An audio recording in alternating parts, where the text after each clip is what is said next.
Welcome to Math, Minecraft, and Computers episode I40, where we are going to build a counter. It's our 40th edition, so I've turned our door blue to denote that we have an important day. We can look up here and look at all the things that we have built. From a 4-bit bus, a different 4-bit bus here, we have these different logic gates, NOR gates, and XOR gates, and AND gates. We've built some 7-segment displays, binary displays. We have the example of 64-bit bus, how long it would be. Over there, we built our 1-bit adder, and of course, in this way, we built our various displays. Way back there, we have our 2 registers sitting on an 8-bit bus that let us store values and exchange values in those registers. But today, we're going to talk about binary counting. And so I'm going to go to this construct and talk about what binary counting is. And it's much simpler than you might think. So I'm going to start right here. This is our 8 bits. Starting with our least significant bit. This is 2 to the 0, which is the 0 or 1, 2 to the 1, 2 to the 2, 2 to the 3, and so forth. So when I start at 0 and I click this, I go to 1.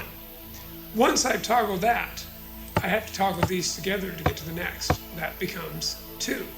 Now I toggle this by itself. I press the button. There it is. And then I toggle them together. That is 3. This makes it 4. Then I go back to toggling this by itself. That makes it 1. Then I toggle them together. That makes, from the 5, we go to 6. Then I toggle this by itself to make 7. And then I toggle them all in the next one to make 8. Once I've arrived at 8, I toggle this one to make 9. And then I toggle these two together to make 10. And then I toggle this by itself to make 11. And then I toggle them together, all 3, to make 12. And then I'm back to this toggling one time to make 13. And then these two together to make 14. And finally, this one by itself to make 15. Now, if I were to press that again, I would have to toggle all of these and toggle this one as well. So if you think of what's going on here, if I were simply to think about pressing a single button, instead of all of these buttons, if I had a button that I pressed here, and every time I pressed that button, the first one would toggle. Every other time I press this button, this would toggle. Every 4th time I press that button, this would toggle. Every 8th time I press that button, this would toggle. And every 16th time I press that button, this would toggle. So really it's saying that every other time this one toggles, toggle that one. Every other time this one toggles, toggle that one.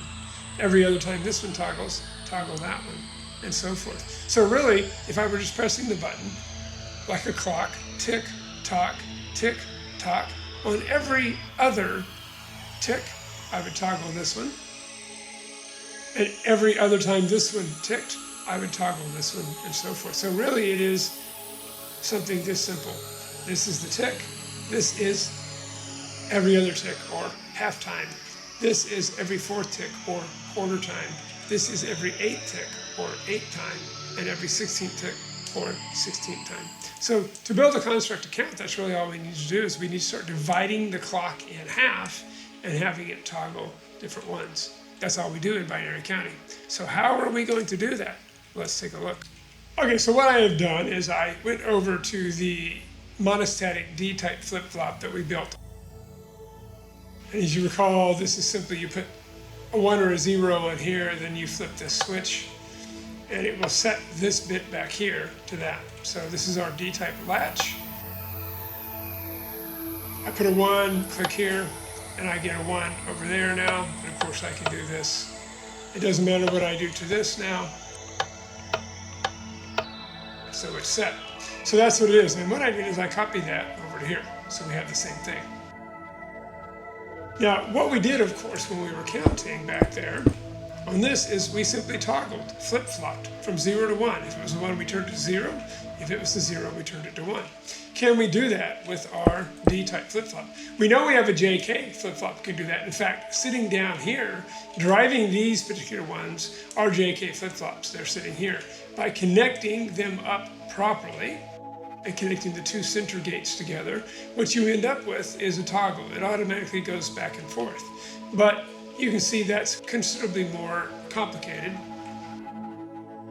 That's 3 input AND gates and 2 OR, these are NOR gates actually that are sitting here as well.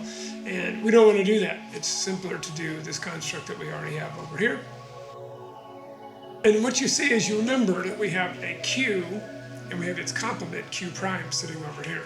So when I toggle this, it's stored a 1 on it now. Let's put a 0 on it by pressing this. You'll see now that that one is off. That's our bit. That's our Q. Our Q prime is on. So if you want to toggle the D-type flip-flop, think about, instead of having an input from this switch, like this, what if we just actually brought that over to the complement? Since it's currently in the off state, our complement is in the on state, we should just have to hook these up. Put in a repeater where necessary. And now, every time I flip this switch, we should flip-flop. It's currently off, so this should make it on. This should make it off. This should make it on. And so there you have it. So now what if I took the output of this one and I hooked it into another D-type flip-flop so that we had the same thing? Let's start this way. They would both be off. I would toggle this one and this one turns on. But the next one is off. Now, when I do this, and this side comes on, we then also hook that up to the input, and we would toggle that off. So it's probably easiest to see how to do this in Logisim, so let's go there first.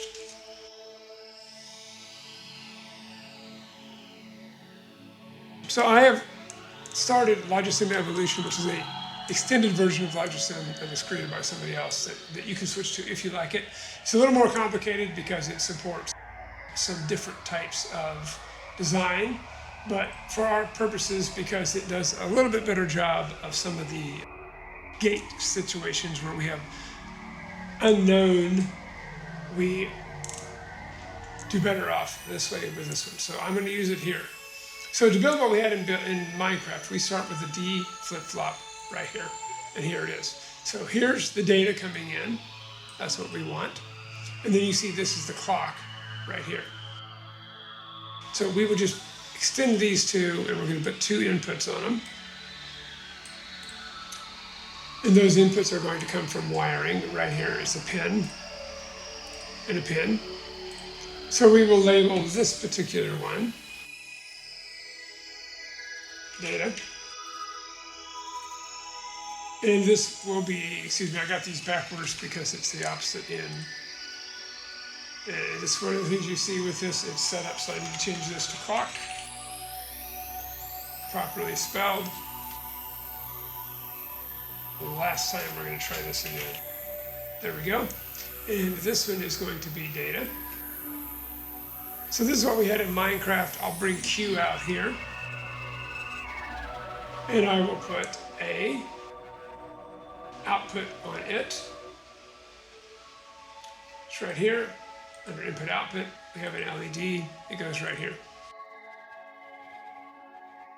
Data is 0. When I hit the clock, it's not going to change. If I put a 1 on here and hit the clock, it turns on.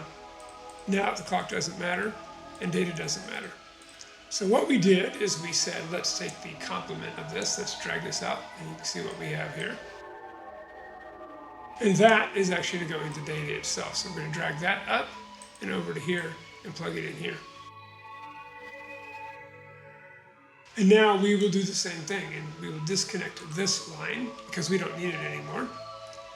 And now I'll toggle the clock, and you can see every other click, there's 1 click, it toggles on. That is your 0 and then a 1. So all I have to do now is I need to take this same implementation of this and put it down here. But instead of logging the clock into here, we want to bring the output of this line. So I'm going to move it down one more. I'm going to bring this over to here and then connect it into the clock. Okay, now we'll do the same thing. I'll actually just start toggling. Here's our 0. If this is bit 0 and this is bit 1, we currently have a 0 on. When I start clicking, there's 1, 2, 3, and then back to 0. So we have a 2-bit counter. So really all I have to do now is simply copy this 8 times and bring it down into here. Make sure that we take the output of this one, that's here, and it's going to connect up to the clock here. And that is 3, 4, 5, 6, 7, and then we just need one more. 8 right here. Okay, now we just make these connections where they're needed, like so. And let's put a real clock on here instead of me clicking. So I'll delete this. I'm going to go to wiring now. Get the clock, put it right here. And then I'm going to start it with tick enabled. We'll set the frequency the same we had. It's 2, tick enabled, and here we go. So there is 5, 6, 7, 8.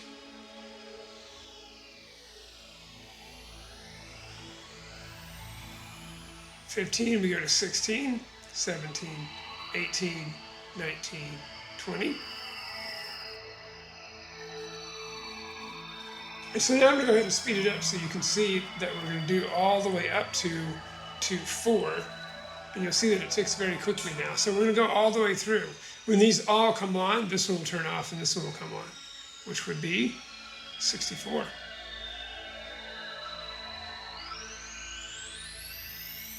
And there it is.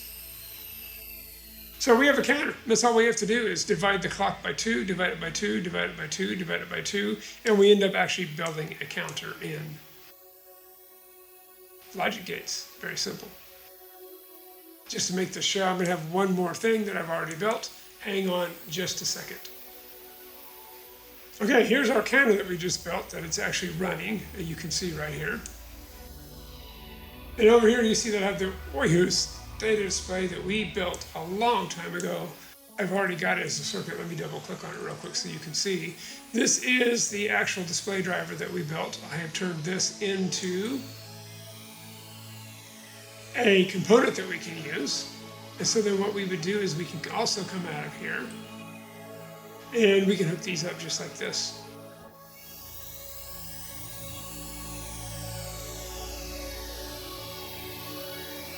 And then let's grab this and we'll bring it down 1, drag all of these with it,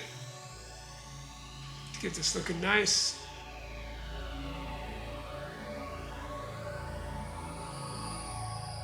And then our last one is here, so we bring this down to there. Okay. And then of course what we need to do is we need to have an output for this, and that's going to be our 7-segment display that goes here. This is segment F, which comes right out here. This is the G segment.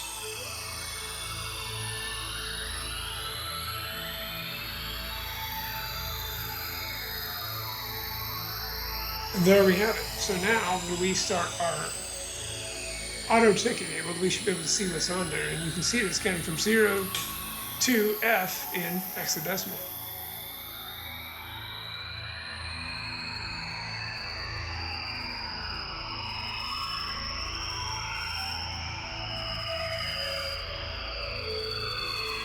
So there's the low order bits. Now all we have to do is copy this and drag it down here and hook it up to the high order bits. Same way. All right, so we've now hooked up 2 of these. So you can think of this as your low order and this is your high order. So we're currently counting, and you can see this is going up in hexadecimal. Up to F, when we hit the F, this will increment to D. And then we keep going. So this is a full 8-bit number displayed here on our wheelhouse data displays. And it's counting. And this is simply using D-type flip-flops. So can we do this in Minecraft? And the answer is, of course we can. All right, so here we are back in Minecraft, and here's our D-type flip-flop that we have set up so that just the clock toggles it. As we go back and forth, you can see that we are toggling with the clicks of the clock, and that's what we want. Now what we want to do is we want to copy that over into this area right here. So there is our copy origin. Let me show you the coordinates as I have lined them out for you. There you go, there's the first one. And this is where it ends, the second. All right, it is your homework. Let's move that somewhere over into this region right here. Let's just pick there. All right, homework flag up, and then come take a look.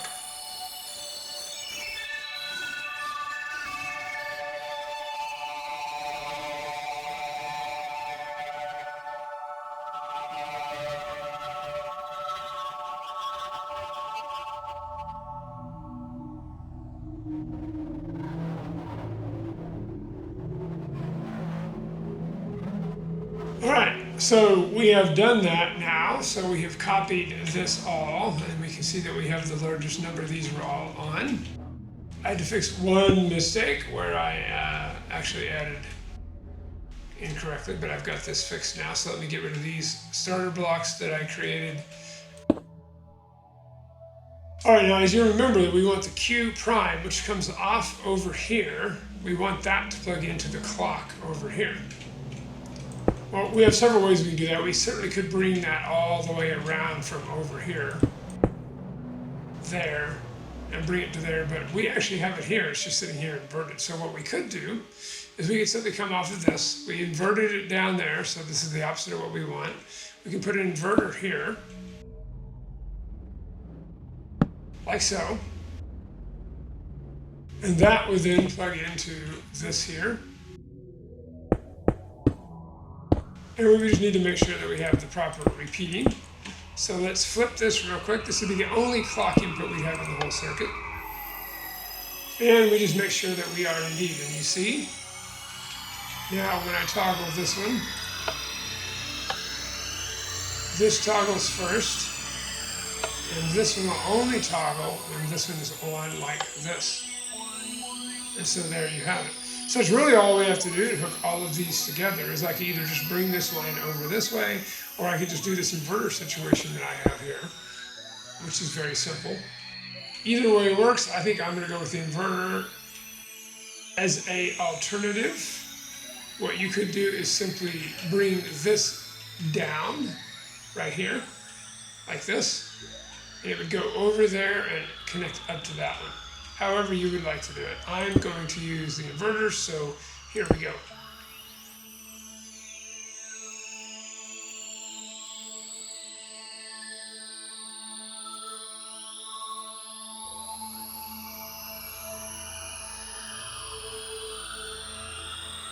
Okay, there we have it. They are all hooked together.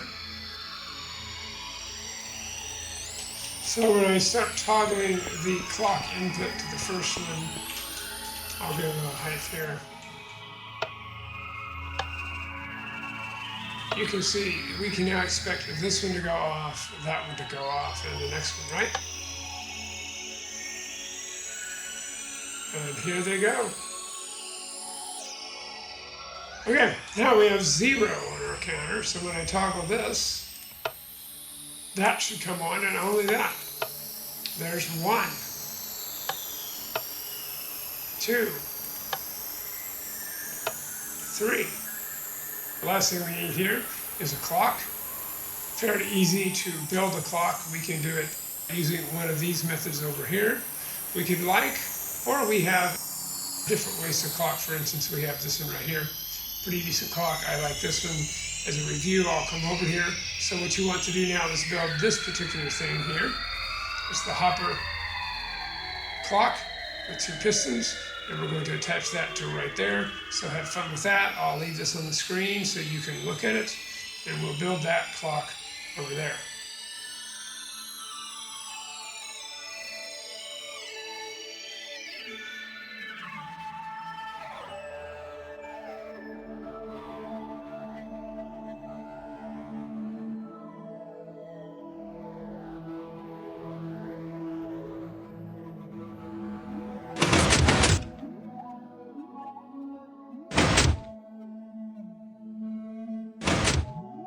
Okay, there's the clock. We don't know how long it's actually going to take, how fast I can run it. So I would just run it a little bit. I bet we can go a bit faster than that. So that, of course, just means what I can do is put an on-off right here. All right, that will stop the clock. In that position, we can go in here and maybe take one of these out.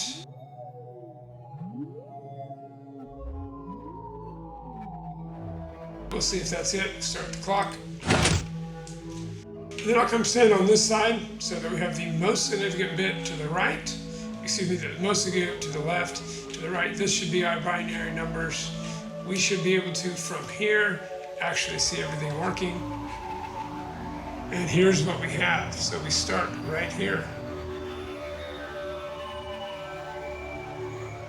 And I'm just going to let it count.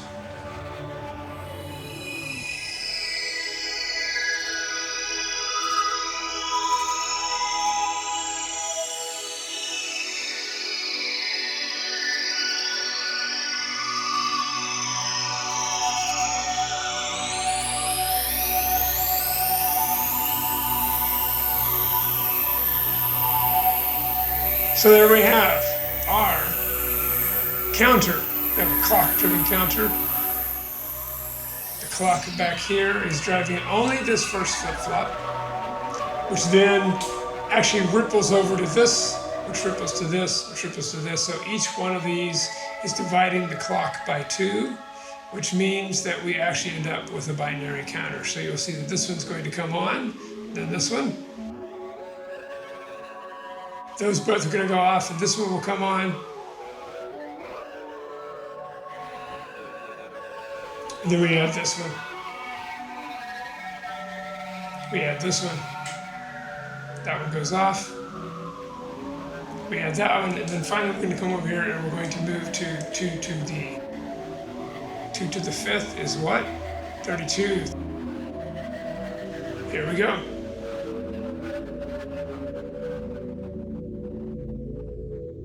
Now you can see we have to time our clock to make sure that we've completed 1 before the next pulse starts. And then we've talked about how actually pulses move through Minecraft wires.